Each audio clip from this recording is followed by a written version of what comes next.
Guys, so we're going to do a little bit of mid-face augmentation on Gary today. And the things that we're seeing that we're not liking is losing just a little bit of volume over the kind of mid portion of the mid-face and really even extending out over the zygomatic arch. So we're going to use some RHA4. This is a new filler from Revance, relatively new to the United States anyway, that has a little more flexibility to it. And so for mobile areas in the face, it really gives a nice natural look. It moves quite well with the overlying tissue, but still it has enough consistency that it can provide that mid-facial support that, that we're after. So we've already numbed Gary up here, and I'm just kind of doing this, just doing this kind of visually, and we're going to start with just a couple pinches, usually going right over the prominence of the malar eminence. That's the most prominent part of the cheekbone, is where we're going to start. And our goal is to fill in this little area of deficit. And then, and then from there, we'll move around a little bit more medially. And this is a little different from what you may have seen on some of our videos where we're augmenting the tear trough, which is more this area between the lower eyelid and the cheek, and Gary really doesn't have a problem there. So we do that with a related type of filler, but this one we're using today is more about building up the body. And so we're going to just kind of move laterally around here toward the, along the area of the cheekbone called the zygomatic arch. That's what kind of defines the outside part of your mid-face here. And we're just going to give a little more volume to that. It gives a little bit more of a dramatic look to the cheekbones. Gives you some of that kind of more chiseled definition through here.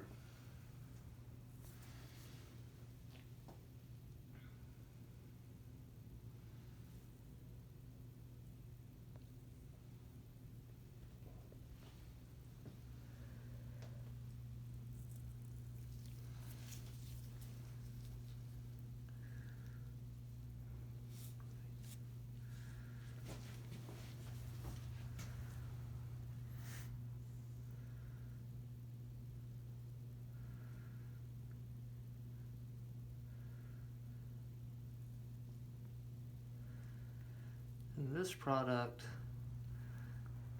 compared to some of the others we use in the mid-face, we can place it a little bit more superficially in the soft tissue, which means it has less weight or less tissue to lift up for the same amount of enhancement. So you tend to get a little bit greater visible correction for the same amount of product with this stuff versus some of the things that we have, the products that we have to place more deeply. And we get away with that because of the flexibility of the product, so you can place it a little bit closer to the surface and it still looks natural. And you can see how, when Gary moves his face around here, you really don't see any evidence, even immediately after injection, when kind of by definition there's a little bit, there's going to be a little bit of swelling today, but even with that, you don't, you can go ahead, just like smile or something a little bit. I mean, you see this moves and you can't really see that there's anything there at all, which is great. So a couple nice little nuances with this particular stuff. So one question we get a lot is, how long should you wait before you exercise after you get filler? Yeah, so for most injectables, filler included, I like for people for the first 6 hours to do two things. One is not to push or rub or squeeze real hard on the areas that we treat.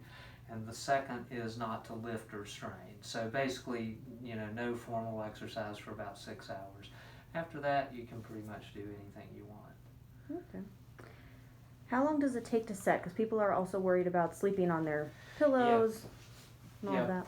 So again, back to the same thing that I was speaking about. 6 hours, I think, is plenty safe. I think it is true that there's a period of time shortly after placing a filler that it's possible to move the filler around. You can, if you push on it hard enough. But I think after 6 hours, there's really not anywhere you can significantly move it. So when I was looking at Haley come towards me and go to this side, you can see where I'm flat right here. Yep. Mm-hmm. Now come to this side, and now you can see where I'm more rounded. Yeah. Mm-hmm. That's what it's meant to do. Yep. Exactly. Looks great. And actually, the other thing you can do, Haley, is stand behind Gary and see if you can get a shot straight down. That's actually, when I'm doing injections, typically the way that I'm looking at what, after I've done an injection, kind of looking straight down from the top, because you can see the correction. My flatness. You can see the correction that you get in the cheeks when you kind of look at it straight down from the top. Cool. Yeah, that looks Yeah, great. this looks good. All right, so same drill over here.